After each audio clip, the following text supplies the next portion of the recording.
Antes que nazca el día, los pájaros del monte. Hola, bienvenidos y bienvenidas al curso de Pensamiento Teológico Nicaragüense. Vamos a dar continuidad con el curso con la unidad número 2 sobre el desarrollo de las ideas teológicas en Nicaragua. La primera cuestión que podemos plantear es que si ha habido un desarrollo de tales ideas teológicas. La tentación es decir que no, pues, pero yo digo que sí, porque puede haber un desarrollo de una teología nicaragüense, aunque en un primer momento se hable de una teología que no es hecha aquí desde la experiencia nicaragüense, sino que una teología extranjera y, lo peor, de dominación y de imposición, como fue la teología en tiempo de la colonia. Sí es parte de los procesos y de los antecedentes necesarios que se tienen que pasar para que estas ideas, estas semillas traídas del extranjero caigan en nuestra tierra,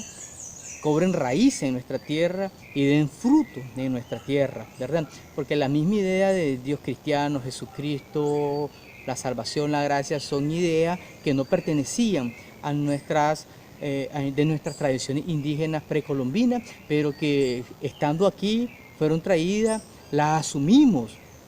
como pueblo, cobraron raíces, pero ahora el asunto está, que ya el tercer momento del desarrollo de las ideas teológicas, ya esa idea, esa semilla aquí, ya no tienen el sentido impuesto desde una mentalidad colonizante religiosa, sino desde la necesidad de un pueblo de Dios en Nicaragua que quiere encontrar su propia voz, quiere decir algo sobre su experiencia de Dios en su historia, desde sus propias experiencias culturales, desde sus propios conflictos y también desde sus propias esperanzas. El primer momento del desarrollo en la colonia. En la colonia, entonces, cuando vino la conquista, aquí había un sinnúmero de formas de organización, visión religiosa en nuestro pueblo. Las dos grandes deidades eran Tamagastá y Zipaltonal, que representaban el ámbito femenino y masculino. Es una visión dual pero intrincada e interrelacionada, que es la que generaba la vida, la relación y el equilibrio de todos los seres vivos y de todas las cosas en la existencia. Era una visión orgánica, intersistémica la que tenían los indígenas, que fue trastocada por una visión de conflicto tridentina, antiprotestante y antimoderna, que fueron las misiones del catolicismo tridentino que vinieron a nuestras tierras a destruir esa visión y a imponer una nueva religión y una nueva visión. Dice Arellano de que nos informa que además de sustituir el catolicismo, los ídolos por las imágenes, los misioneros convirtieron los ritos idolátricos frente a los templos indígenas en fiestas populares dedicadas al patrono de cada población. Entonces la intención era transformar, eliminar las imágenes y las ideas de sus fiestas religiosas, de sus dioses, de los indígenas, y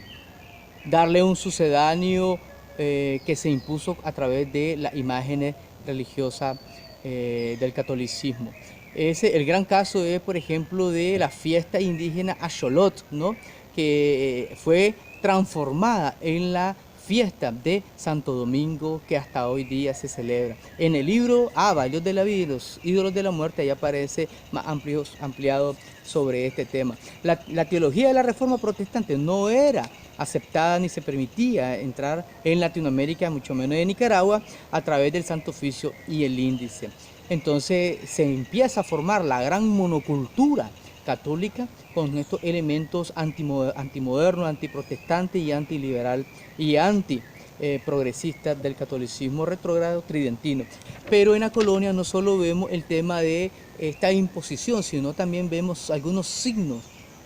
del verdadero evangelio en nuestra tierra a través de la visita de Bartolomé de las Casas, pero principalmente de Antonio de Valdivieso, Fray Antonio de Valdivieso,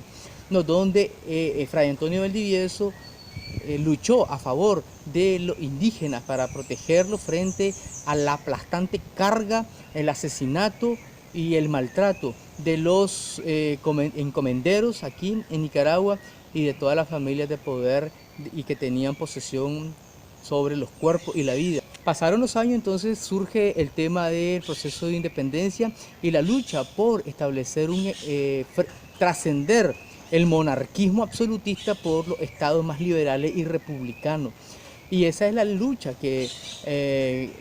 adquieren, con la que asumen muchos criollos nicaragüenses educados en el extranjero, ideas de libertad, de igualdad, vinculado al tema de la Revolución Francesa, pero también al tema de la posibilidad de la independencia y una potencia tan poderosa como Inglaterra, como sucedió con las colonias en Estados Unidos. Así que todos estos elementos daban la impresión y de que sí se podía, digamos, cambiar el sistema aplastante imperial de España sobre nuestro territorio, y así fue como los criollos fueron, la clase criolla se fue gestando, se fue movilizando para la liberación de la corona española y vinculado al tema de una ideología republicana y liberal. Por eso es que llamamos el Dios republicano, porque detrás de la ideología más filosófica y política del republicanismo también habían elementos teológicos que fundamentaban y legitimaban la posibilidad de un cambio de gobierno, porque se entendía que Dios no estaba del lado de los monarcas, no asesinos, sino que Dios estaba del lado de las libertades. Aquí se confrontan el Dios regio de la corona española y el Dios republicano, que representa esta idea de libertad e igualdad y republicanismo en las clases más criollas. Para la teología republicana, el pecado es visto como opresión, tiranía.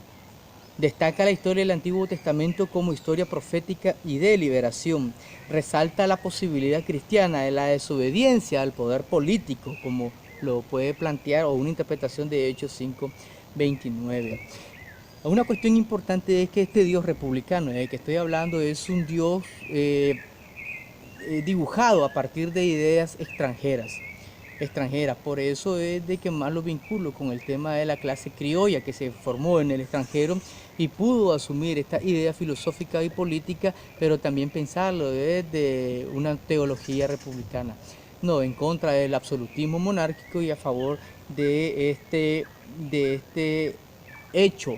de que Dios nos ha hecho iguales y semejantes a todos, y por lo tanto no podemos estar sometidos a potencias extranjeras ni a señores monarcas absolutistas.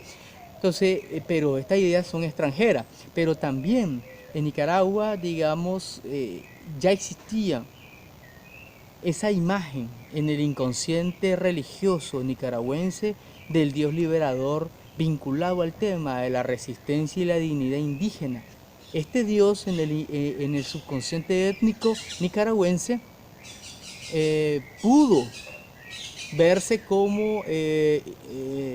vinculado con ese Dios republicano liberador, pero la cuestión fundamental que quiero hacer diferencia es de que no es lo mismo el Dios liberador de el movimiento de liberación de las comunidades indígenas nicaragüenses, que es anterior al republicanismo, al Dios republicano sustentado en ideas de liberalismo y republicanismo europeo. Por eso es que digo, en esta lucha el Dios liberador criollo y el Dios liberador indígena y popular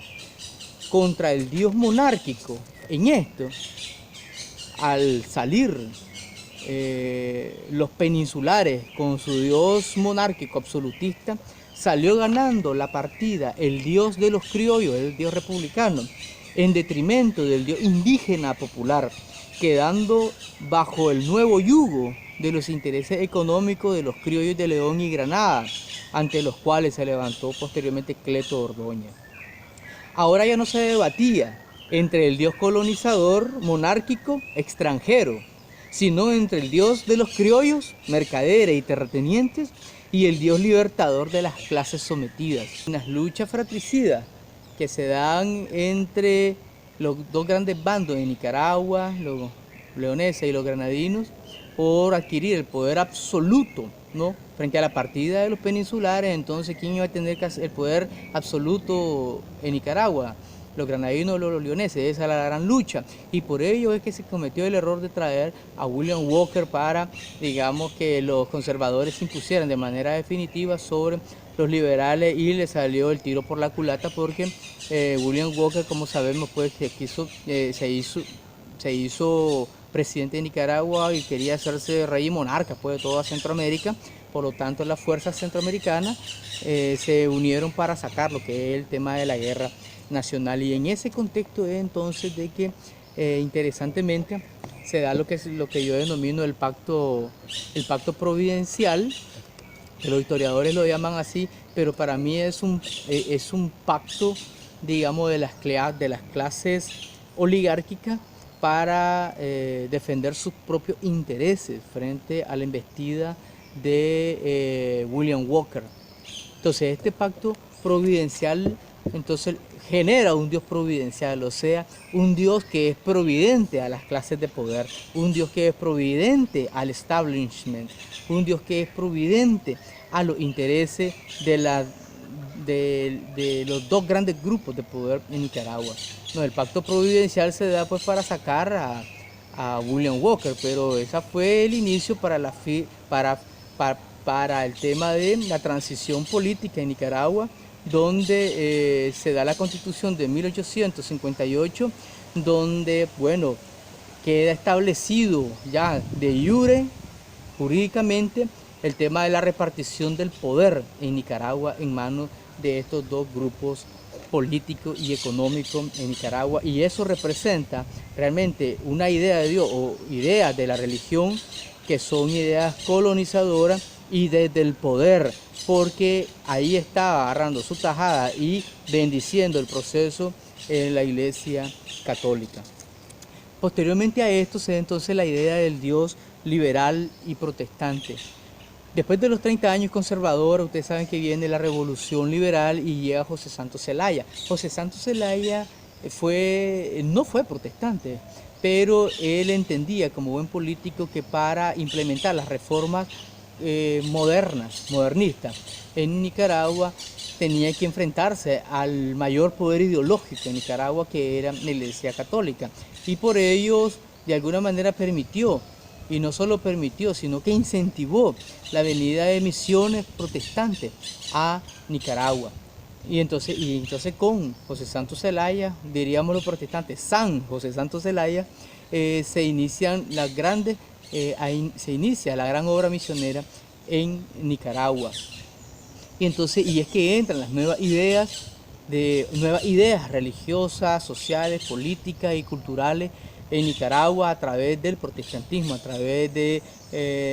la misión centroamericana, a través de la misión bautista, ¿no? A través de las misiones pentecostales en Nicaragua. Entonces, que traían nuevas ideas teológicas y por lo tanto nuevas ideas políticas y culturales que hicieron entonces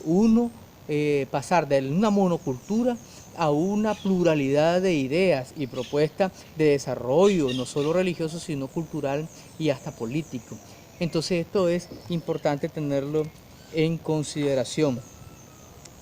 Dice, pero fue con José Santos Zelaya, en nombre de la modernización, que se crea la política que institucionaliza las prácticas protestantes, dice Ligia Madrigal. Esta política de tolerancia e incentivo religioso a grupos protestantes era necesaria debido a los ideales liberales y progresistas que tenía este presidente. Por ejemplo, ideas protestantes que vinieron a integrar una pluralidad de ideas, está la libertad religiosa, de conciencia y de interpretación de las escrituras, el laicismo, separación iglesia-estado, la ética del trabajo y de antivicio, democracia, vinculado al tema de los gobiernos congregacionales, principalmente de la iglesia. Esta es una idea muy bautista. Esta lucha entre la imagen de Dios protestante y el Dios de la acción católica, otra forma de neocristiandad, se verán trastocadas por la creciente conciencia de un Dios, ya no solo liberal, sino también liberador, con la lucha de Sandino, ¿no? Obviamente que Sandino es un teósofo, una persona también vinculada a la EMECU de Trincado, pero que para mí no prevalece ni el teósofo ni el Dios de la EMECU, sino el Dios liberador, no confesado y prerracionalmente, porque todas estas dos imágenes de la divinidad son subsumidas, ¿no?, en una lucha, en una conciencia nacionalista y de liberación, que es ahí donde está el signo, porque el signo de Dios no necesariamente debe decir Dios, sino que son acciones que estén en coherencia con el proyecto del reino de Dios y por eso pueden ser entendidos como signo anticipado de este reino de Dios. El Dios liberador lo podemos entender a partir de los años 60 en Nicaragua, cuando grupos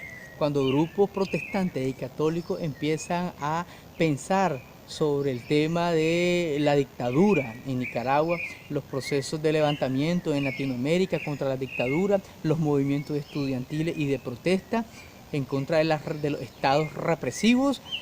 Y entonces en esta convulsión latinoamericana, también en Nicaragua, se dan grupos de reflexión desde la fe, no solo desde la ideología y los movimientos políticos e insurgentes, sino también desde cristianos sacudidos por la realidad latinoamericana, y en este caso nicaragüense, quieren pensar entonces en alternativas, en una fe encarnada, en el sentido de la fe, en los procesos sociales y políticos, y entonces empiezan a involucrarse en movimientos latinoamericanos cristianos como Olaje, por ejemplo, donde se dan cursos y ahí se conocen a grandes personajes como a Barth, como a Dietrich Bonhoeffer, personajes que desde la fe, que de su acción transforman las realidades. Entonces, en este sentido, es que ahí empezamos, entonces, no a tener una voz tan propia, pero sí, digamos, a crecer en conciencia de la necesidad de una nueva narrativa, de nuevas imágenes de Dios, de un discurso teológico vinculado a nuestra identidad, vinculado a nuestros procesos sociales y políticos, vinculado a nuestras luchas y esperanzas. Entonces, en ese sentido, es que se da todo un proceso y surge un sinnúmero de movimientos y grupos y reflexiones en Nicaragua alrededor del tema del Dios liberador, vinculado al tema de la teología de la liberación, ¿no? Principalmente, ¿no? Y las categorías marxistas de análisis de la sociedad y crítica a la religión que se aplica desde el punto de vista teológico. Entonces podemos decir de que teología nicaragüense como tal, de una manera ya un poco más articulada, se empieza a gestar en los años 70 con pequeños artículos y encuentros y debates y reflexiones de una teología comprometida con el proceso insurreccional antisomocista en Nicaragua. Eso hay que dejarlo bien claro. Y de que posteriormente, después del triunfo del 79 del pueblo de Nicaragua frente a la dictadura somocista, es que ella se empieza a articular en tiempos de paz. Obviamente en tiempos de guerra andaban con el fusil o andaban en una praxis constante a favor de una iglesia comprometida y una Nicaragua libre, que no da mucho tiempo para el tema de la sistematización, pero ya en los 80 se empieza a pensar más y a sistematizar este pensamiento teológico nicaragüense, y lo vemos, por ejemplo, en las publicaciones de la revista Amanecer, en las cartas pastorales de la CBN, del CIED, del CEPAT, por ejemplo, de la Iglesia Morava, entre otras, y también en el nacimiento de CIED, ¿no? La FED y la revista Shilot, la revista Ramahuanqui, Misión Evangélica Hoy, entre muchas otras publicaciones y esfuerzos por sistematizar la reflexión sobre Dios desde Nicaragua, desde el proceso nicaragüense. Ahí tenemos también, digamos, el encuentro de 1980 de Apuntes para una teología nicaragüense, que se dio aquí en AUCA, repensando el tema de la teología en clave de revolución, ¿no? Ya, porque recientemente había sucedido el triunfo de la revolución, el tema digamos, de la vinculación entre cristianismo y revolución, que se decía que no hay contradicción, y Julio Gerardi pues trabaja mucho este asunto vinculado al tema de cristianos por el socialismo, ¿no? Y entonces el tema de la teología en sus orígenes en Nicaragua está fuertemente vinculado e influenciado por el tema de la revolución y todo lo que esto significa, no desde un punto de vista reduccionista, esta palabra y este proceso en Nicaragua, sino en toda su riqueza, pero también hasta hoy podemos ser más claros sobre sus imposibilidades y lo inhabilitante de ciertos procesos dentro de los años 80. Muy bien. Y el último momento del tema de los 90 para la fecha que se impone, entonces gana terreno el dios del mercado total. El dios del mercado total, que es el dios del capitalismo, el dios de las sociedades consumistas, ¿no? El dios de sociedades, de sociedades, digamos, neoliberales abiertamente, como el caso del proceso de integración al mercado global y a la lógica financiera internacional de Nicaragua, pero también al influjo de todas las religiones, de la New Age hasta los movimientos neopentecostales en Nicaragua. Entonces, Antes que nazca el día, los pájaros del monte